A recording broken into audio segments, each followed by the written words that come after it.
Hello, welcome to Sparks Perspective, Chapter 11, A Vision for You. Before getting started, we'll start with a set-aside prayer. God, please enable me to set aside everything I think I know for an open mind and a new experience. Help me see the truth about this book, the meetings, these 12 steps, and my illness, my physical craving after I drank, my mental obsession before I start to drink, the unmanageability of my life. Amen. Chapter 11, page 151, A Vision for You. I have a top note here. What alcohol does for normal drinkers, sobriety does for me when I'm living in the 12 steps.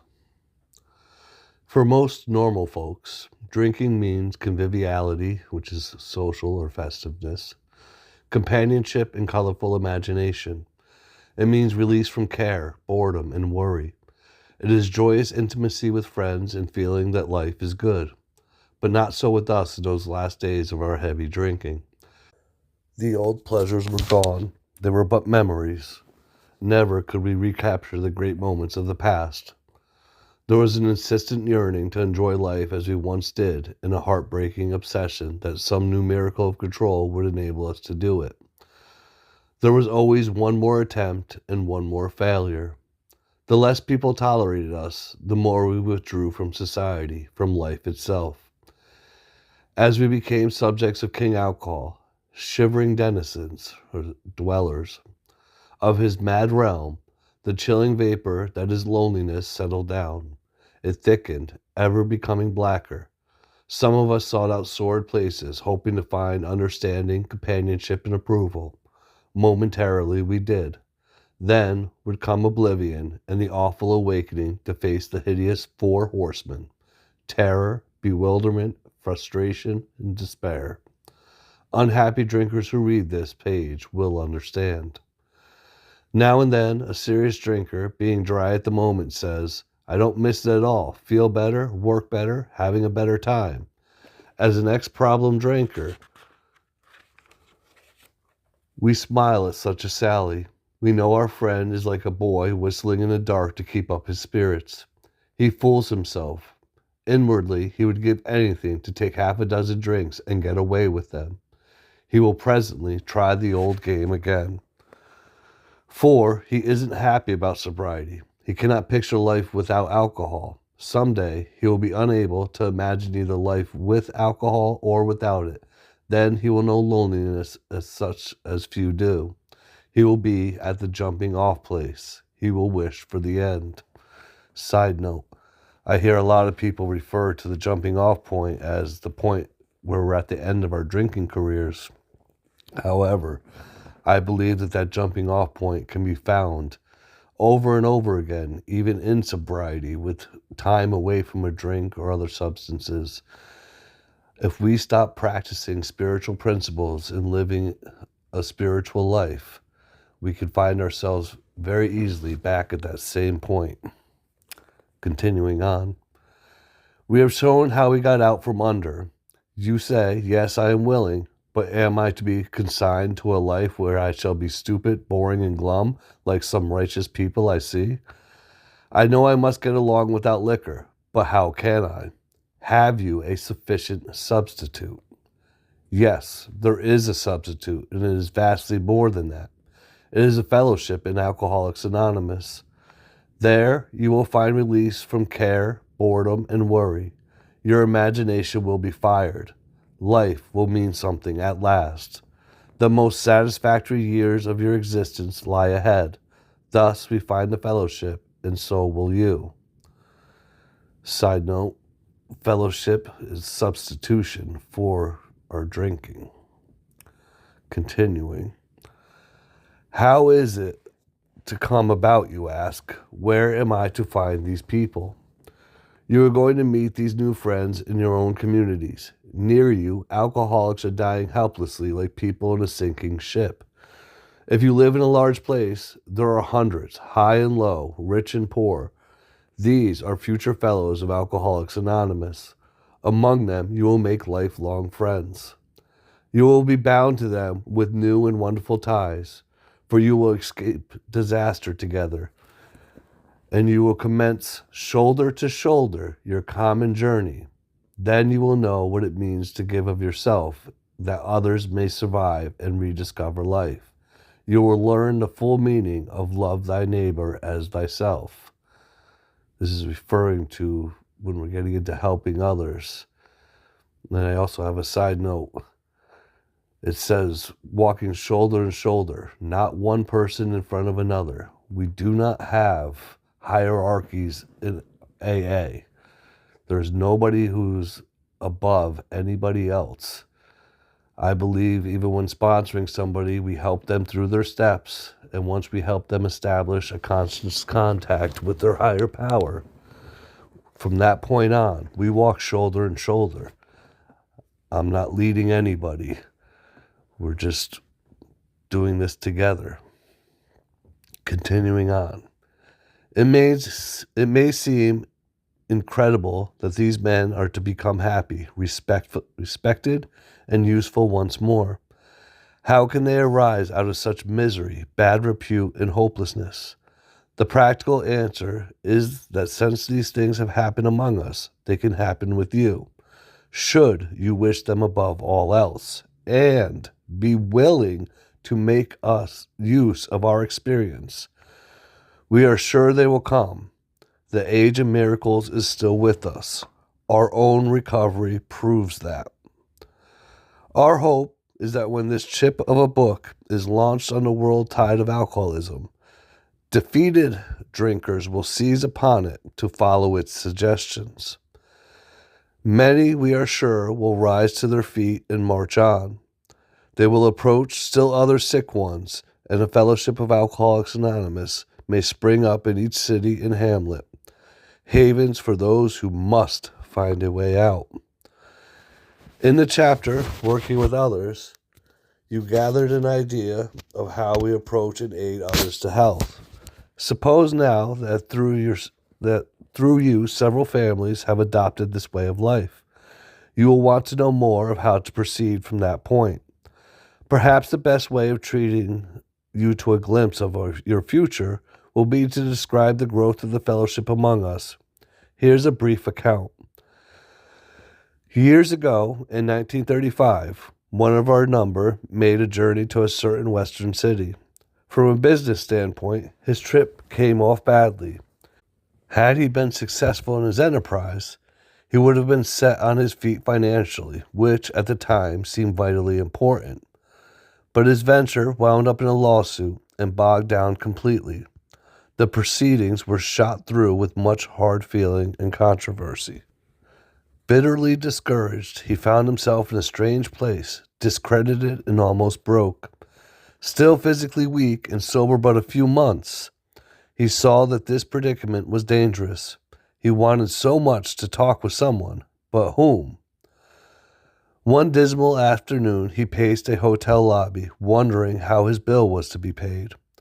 At one end of the room stood a glass-covered directory of local churches. Down the lobby, a door opened into an attractive bar. He could see the gay crowd inside. In there, he would find companionship and release. Unless he took some drinks, he might not have the courage to scrape up an acquaintance and would have a lonely weekend.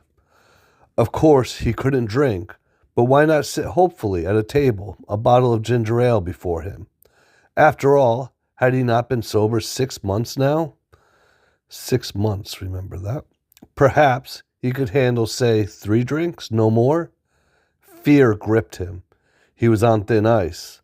Again, it was the old insidious insanity, that first drink. With a shiver, he turned away and walked down the lobby to the church directory. Music and gay chatter still floated to him from the bar.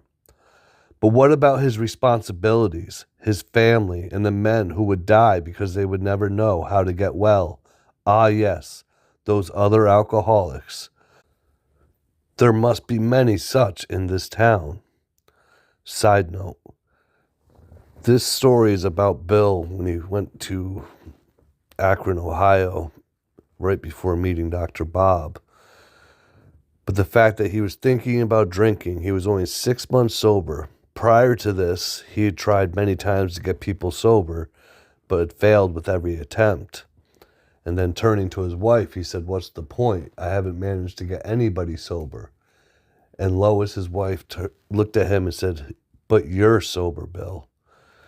And then Bill realized that it's the constant thought of others.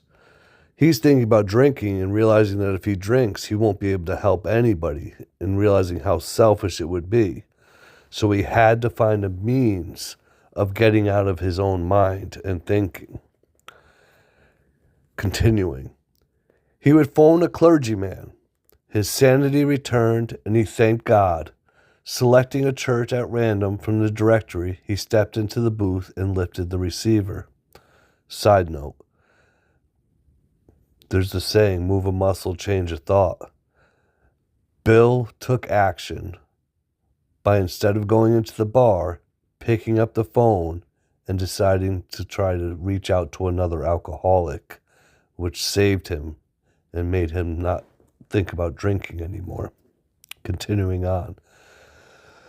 His call to the clergyman led him presently to a certain resident of the town, who, though formerly able and respected, was then nearing the nadir. Nadir is the lowest point of alcoholic despair.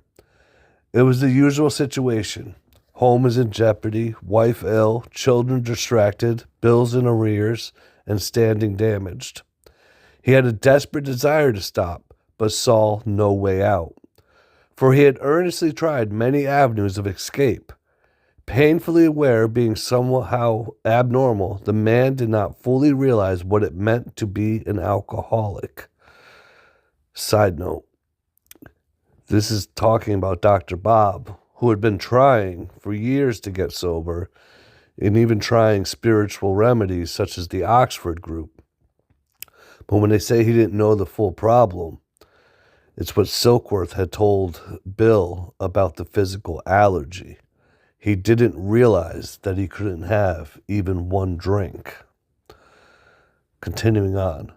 When our friend related his experience, the man agreed that no amount of willpower he might muster could stop his drinking for long.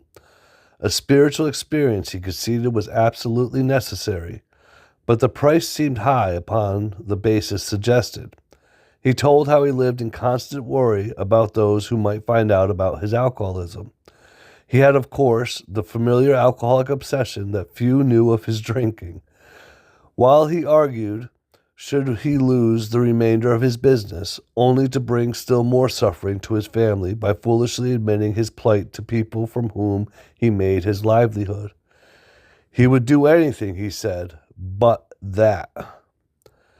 Being intrigued, however, he invited our friend to his home. Some time later, and just as he thought he was getting control of his liquor situation, he went on a roaring bender. For him, this was the last spree that ended all sprees. He saw that he would have to face his problem squarely, that God might give him mastery. One morning, he took the bull by the horns and set out to tell those he feared what his trouble had been. He found himself surprisingly well received and learned that many knew of his drinking. Stepping into his car, he made the rounds of people he had hurt. He trembled as he went about, for this might mean ruin, particularly to a person in his line of business. This is talking about Dr. Bob going out and making amends and admitting his faults to all these people. Continuing. At midnight he came home exhausted, but very happy. He has not had a drink since. As we shall see, he now means a great deal to his community, and the major liabilities of 30 years of hard drinking have been repaired in 4. But life was not easy for the two friends. Plenty of difficulty presented themselves. Both saw that they must keep spiritually active. One day, they called up the head nurse of a local hospital. They explained their need and inquired if she had a first-class alcoholic prospect. She replied, "Yes, we've got a corker. He's just beaten up a couple of nurses. Goes off his head completely when he's drinking. But he's a grand chap when he's sober. Though he's been in here 8 times in the last 6 months. Understand he was once a well-known lawyer in town, but just now we've got him strapped down tight. Here was a prospect, all right, but by the description, none too promising. The use of spiritual principles in such cases was not well understood as it is now, but one of the friends said, "Put him in a private room, we'll be down." 2 days later, that's 2 days later, a future fellow of Alcoholics Anonymous stared glassily at the strangers beside his bed. "Who are you fellows, and why this private room? I was always in a ward." Said one of the visitors, "We're giving you a treatment for alcoholism." Hopelessness was written large on the man's face as he replied, "Oh, but that's no use. Nothing would fix me. I'm a goner. The last 3 times I got drunk on the way home from here. I'm afraid to go out the door. I can't understand it." For an hour, the 2 friends told him about their drinking experiences. Over and over, he would say, that's me, I drink like that." The man in the bed was told of the acute poisoning from which he suffered, how it deteriorates the body of an alcoholic and warps his mind. There was much talk about the mental state preceding the first drink. "Yes, that's me," said the sick man. "The very image. You fellows know your stuff all right, but I don't see what good it will do. You fellows are somebody. I was once, but I'm nobody now. From what you tell me, I know more than ever I can't stop." At this, both the visitors burst into a laugh. Said the future fellow Anonymous, "Damn little to laugh about that I could see." Side note, throughout the book, we've talked about the 3 things needed for somebody to get and stay sober. Get them hopeless, alcohol removed, steps in life. This man's already had the alcohol removed, but like I emphasized, he was 2 days. So basically they brought him through the physical detox, and on day 2, he's talking with Bill and Bob, admitting that he's hopeless. And in working with others, we talk about how getting them as hopeless as possible seems cruel. However, it would be cruel if you didn't have an answer or a solution. However, getting them hopeless in order to help them to accept the solution is actually the language of the heart. Continuing on, the 2 friends spoke of their spiritual experience and told him about the course of action they carried out. He interrupted. "I used to be strong with the church, but that won't fix it. I had prayed to God on hangover mornings and sworn that I'd never touch another drop, but by 9 o'clock I'd be boiled as an owl." Next day found the prospect more receptive. He had been thinking it over. "Maybe you're right," he said. "God ought to be able to do anything." Then he added, "He sure didn't do much for me when I was trying to fight this booze racket alone." Another side note, like we learned in the earlier chapter, on the first visit, we're just trying to relate with the newcomer, and we lay out the plan of action of what we're going to have to do. Then they let him sit overnight and think about it, and returned again on the 3rd day. So they didn't rush him into doing it on the first day. They let him think about it and decide for himself. Continuing on. On the 3rd day, the lawyer gave his life to the care and direction of his Creator and said he was perfectly willing to do anything necessary. That is his 3rd step that he took on his 3rd day. His wife came, scarcely daring to be hopeful, though she thought she saw something different about her husband already. He had begun to have a spiritual experience. That afternoon, he put on his clothes and walked from the hospital, a free man.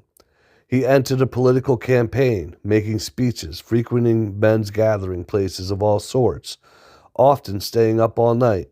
He lost the race by only a narrow margin, but he had found God, and in finding God, had found himself. That was in June 1935. He never drank again.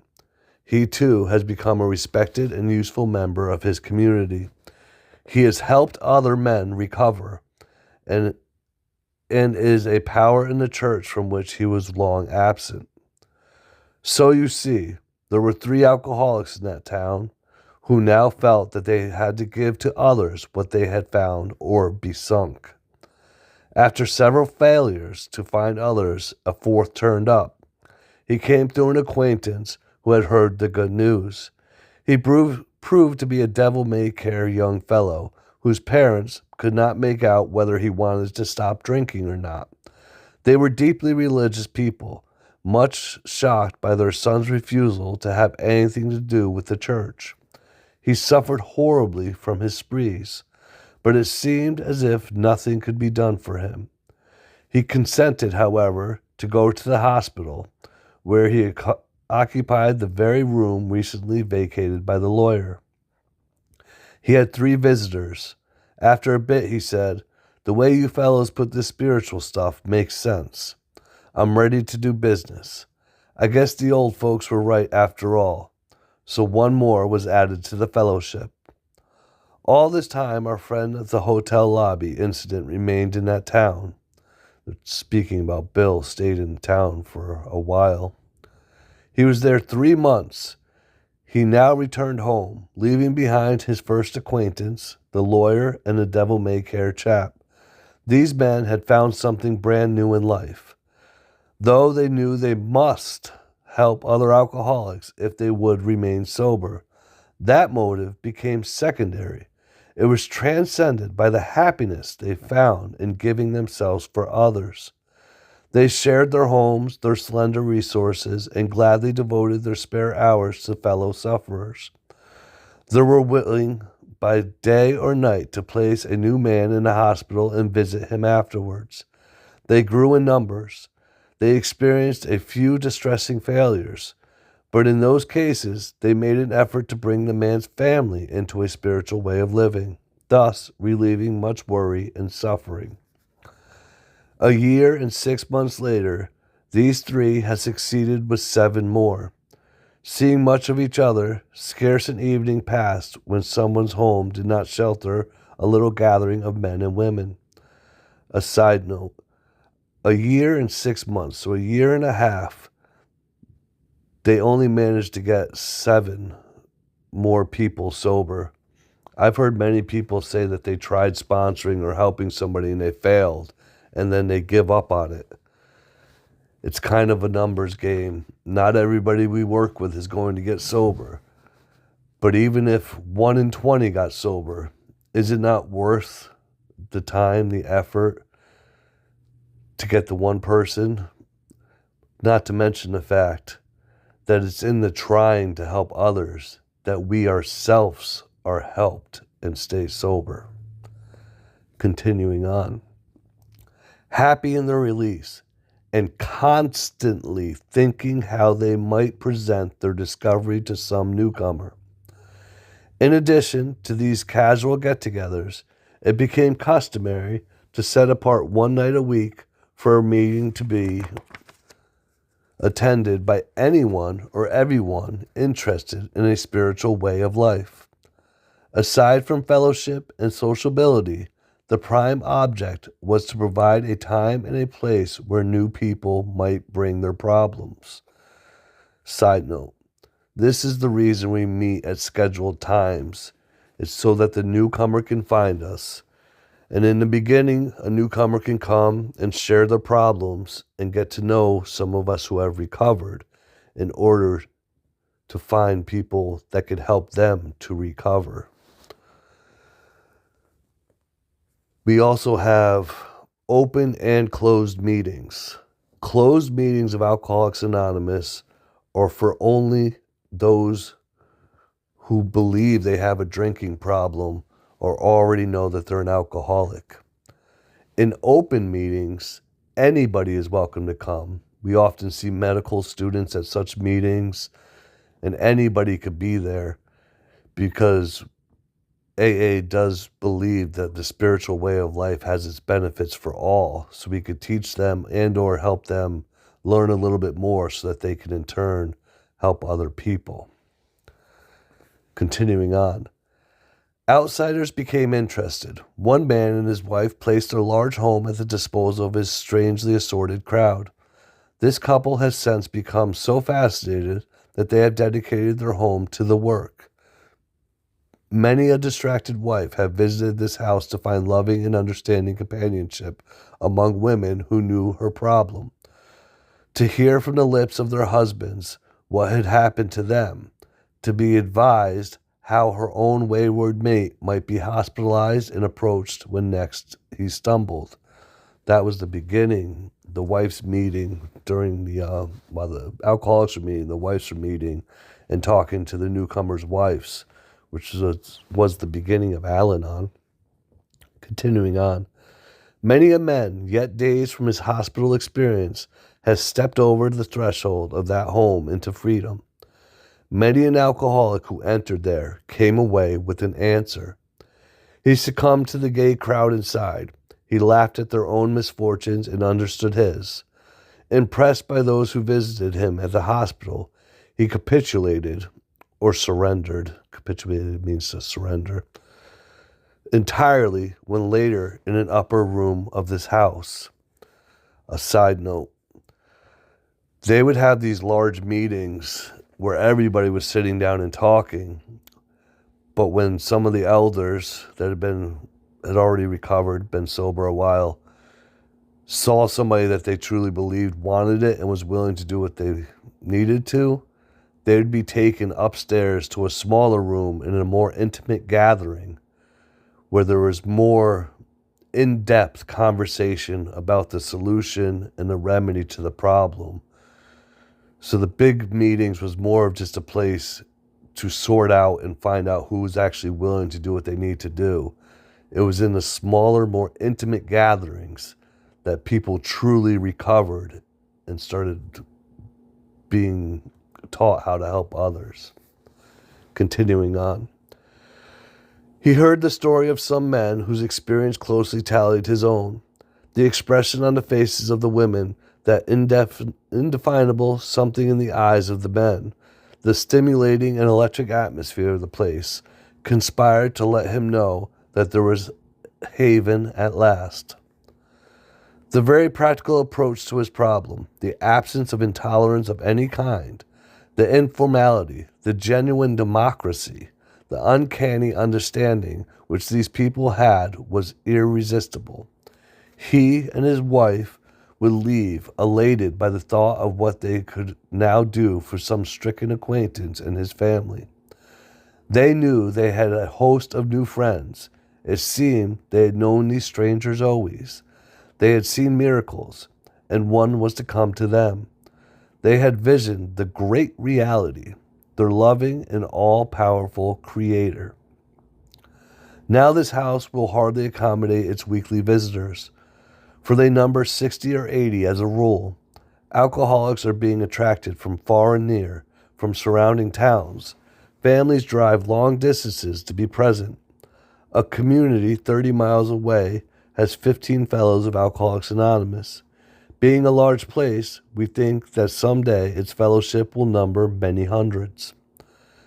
But life among Alcoholics Anonymous is more than attending gatherings.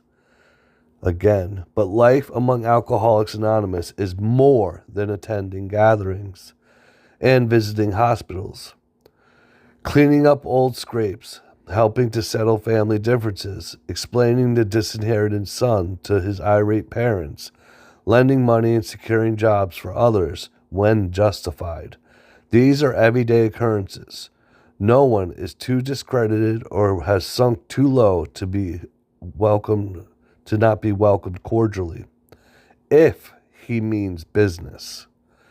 Social distinctions, petty rivalries, and jealousy, these are laughed out of countenance or out of calm experience. Being wrecked in the same vessel, being restored and united under one God, with hearts and minds attuned to the welfare of others. The things which matter so much to some people no longer signify much to them. How could they?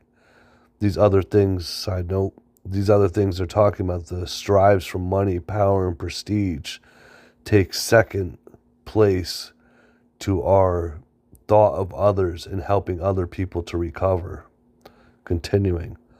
Under only slightly different conditions, the same thing is taking place in many eastern cities. In one of these, there's a well-known hospital for the treatment of alcohol and drug addiction.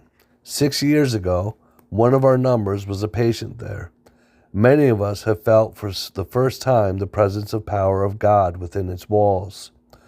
We are greatly indebted to the doctor in attendance there, for he, although it might prejudice his own work, has told us of his belief in ours. Side note, the referencing Dr. Silkworth and how he believed in them, which was unheard of back then, for the doctors were supposed to be very scientifical and not believe in the whole God and spirituality thing. And Dr. Silkworth took a great risk vouching for the spiritual altruistic movement that they were bringing up in Alcoholics Anonymous. And he took much criticism from his fellow doctors about it. Continuing on. Every day, this doctor suggests our approach to one of his patients. Understanding our work, he can do this with an eye to selecting those who are willing and able to recover on a spiritual basis.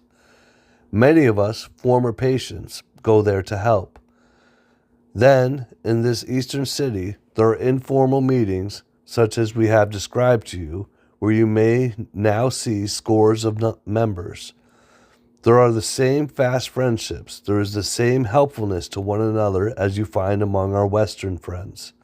There is a good bit of travel between East and West, and we foresee a great increase in this helpful interchange.